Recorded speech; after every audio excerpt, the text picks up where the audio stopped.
Huwag mo lang lalampasan basta ang tabernakulo kung hindi mo pa ginagawa ito. Isa po itong simpleng paalala, pero maaring magligtas ng kaluluwa o magdala sa paghihirap. Dahil po isang gabi, sa katahimikan po ng monasteryo, may nangyari pong hindi maipaliwanag. Isang gabi po si Padre Pio ay nag-iisa sa choir ng simbahan. Tahimik, madilim, banal ang paligid. Bigla niya lang napansin na may isang praile, tahimik na naglilinis ng altar. Pero may kakaiba po. Gabi na, walang dapat tao roon. Kaya ang sinabi po ni Padre Pio, "Brother, it's late. Go to bed." Ang praile po ay humarap at sinabi ang mga salitang hindi mo basta makakalimutan. "I am a friar like you. I did my novitiate here." At pagkatapos po sinabi niya ang katotohanan, "I passed many times in front of the tabernacle without making the proper reverence." At doon po, nagsimulang bumigat ang hangin. Now, ang susunod po na sinabi niya, nakakatakot. "For this sin, I am in purgatory." Isipin niyo po yun? Hindi po murder, hindi po malaking krimen, kundi kawalan ng paggalang sa presensya ni Kristo. Now, isa pa po sa mga linya niya, "You decide how much longer I must suffer." Isa pong kaluluwa na naghihirap sa apoy. Dahil po sa paulit-ulit na pagdaan sa harap ng tabernakulo na wala pong paggalang. Hindi po niya kinilala na naroroon ang Diyos. Now, ano ba ang tabernakulo? Maraming tao pong dumadaan lang na parang ordinaryong kahon lang ito, na parang dekorasyon. Pero ang totoo po, ang tabernakulo ay hindi po simbolo lang. Dito nananatili ang tunay na presensya ni Kristo. Hindi po ito kwento lang, hindi po ito emosyon lang. May matibay itong pundasyon sa Biblia. Sinasabi nga po in 1 Corinthians chapter 11 verse 29, sapagkat ang sino mang kumain at uminom ng hindi kinikilala ang kahalagahan ng katawan ng Panginoon ay kumakain at umiinom ng kahatulan laban sa kanyang sarili. Now, ano bang ibig sabihin ng discerning the body? Or hindi kinikilala ang kahalagahan ng katawan ng Panginoon? Hindi lang po ito tungkol po sa pagiging respectful.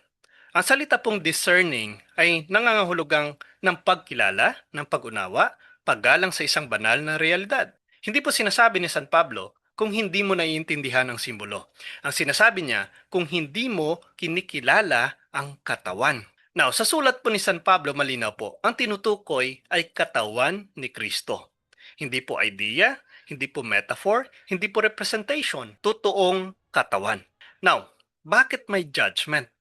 Basahin mo po ang kasunod na talata nito. In 1 Corinthians 11:30 sinasabi, "That is why many among you are weak and sick, and a number of you have fallen asleep." Now, sinasabi dito, fallen asleep, namatay.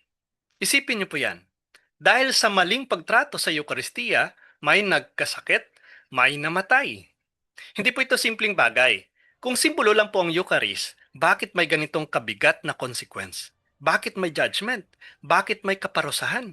Bakit hindi sinasabi ni San Pablo na relax lang, simbol lang naman yan? Hindi po. Kundi sinasabi ni San Pablo na may kaakibat na kaparusahan ang hindi tamang pagtanggap sa katawan ni Kristo.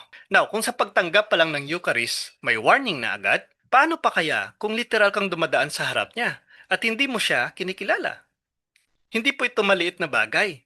Ito po ay encounter with the divine. Now, si Jesus pong nagsabi, in John 6:51, "The bread that I will give is my flesh for the life of the world." Hindi niya po sinasabi na this represents my flesh. Sinasabi niya, is my flesh. At kung marami pong umalis dahil po sa hirap na tanggapin ito, hindi niya po binawi ang sinabi niya. Hindi niya sinabi na, wait, simbolo lang yan. Kundi anong ginawa ng ating Panginoong Kristo? Hinayaan niya silang umalis. Now, ang presensya po ni Kristo sa Eucharist ay totoo talaga. Real, buo, substantial, at banal, sacred. Kaya ang paggalang po dito, hindi po opsyon. Ito ay obligasyon ng pag-ibig. Now, bakit ganito kaseryoso? Ngayon tanungin mo ang sarili mo. Kung nasa harap mo si Jesus, hindi lang sa larawan, hindi lang sa imahinasyon, kundi totoong naroon talaga, ano ang gagawin mo? Hindi mo po kailangang turuan ang puso mo. Automatic po yan. Luluhod ka, tatahimik ka, magdarasal ka. Dahil nararamdaman mo, nandito ang Diyos. Now, may mga halimbawa pong Biblia dyan. Kapag may encounter sa Diyos, si Moises naghubad ng sandalyas. Si Isaiah sumigaw ng "Who is me?" Si Tomas sinabing "My Lord and my God."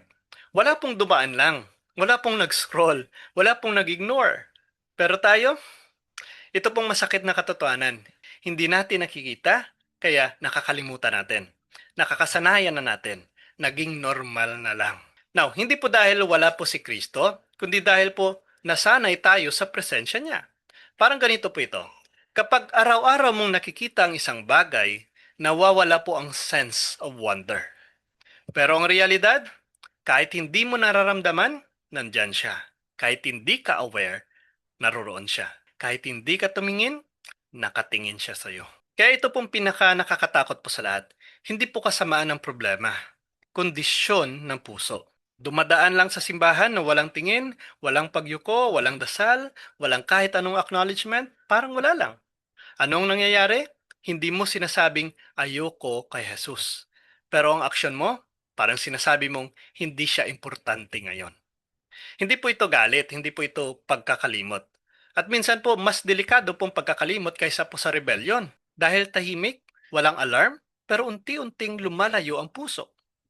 Hindi po agad-agad punishment, pero may epekto. Lumalamig ang pananampalataya, nawawala ang reverence, nagiging routine ang sacred. Ito pong isang tanong na tumatagos.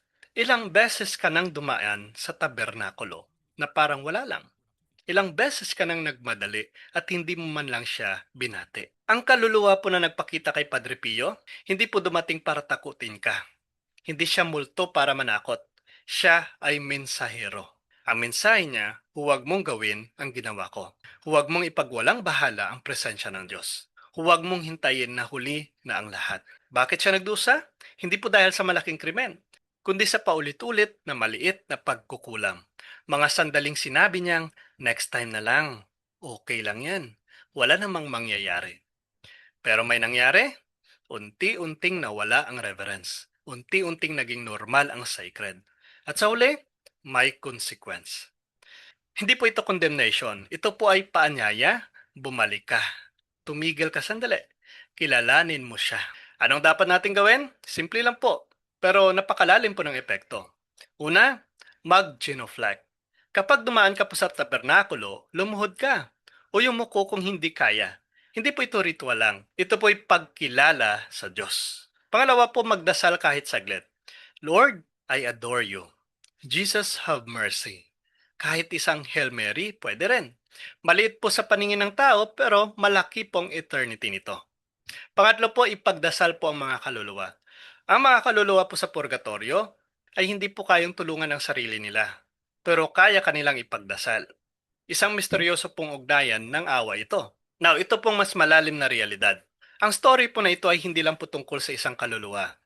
Ito po ay tungkol sa atin. Sa bawat pagkakataon na hindi tayo yumuyuko, hindi tayo nagdarasal, hindi natin kinikilala si Kristo. Ito pong isang tanong. Kapag dumaan ka sa simbahan, ano ang ginagawa mo? Dumadaan ka lang ba? Tumitingin ka lang ba sandali? Nakikita mo ba ang tabernakulo o hindi mo pinapansin? Ito pong magandang balita. Buhay ka pa? May pagkakataon ka pang magbago? May pagkakataon ka pang magmahal. Kaya simulan po natin ngayon. Huwag mong baliwalain ang tabernakulo dahil hindi ka lang dumadaan sa simbahan, dumadaan ka sa harap ng Diyos. Kung ang kwento po ito ay nakakaantig po sa iyo, i-like po ito, i-share, at i-subscribe mo ang channel na ito para mas marami pa tayong pagsasamahan. At kung sang-ayon ka, i-comment mo po ito sa ibaba. God is present. Naghihintay sa tabernakulo. God bless po sa ating lahat. In the name of the Father, of the Son, of the Holy Spirit. Amen.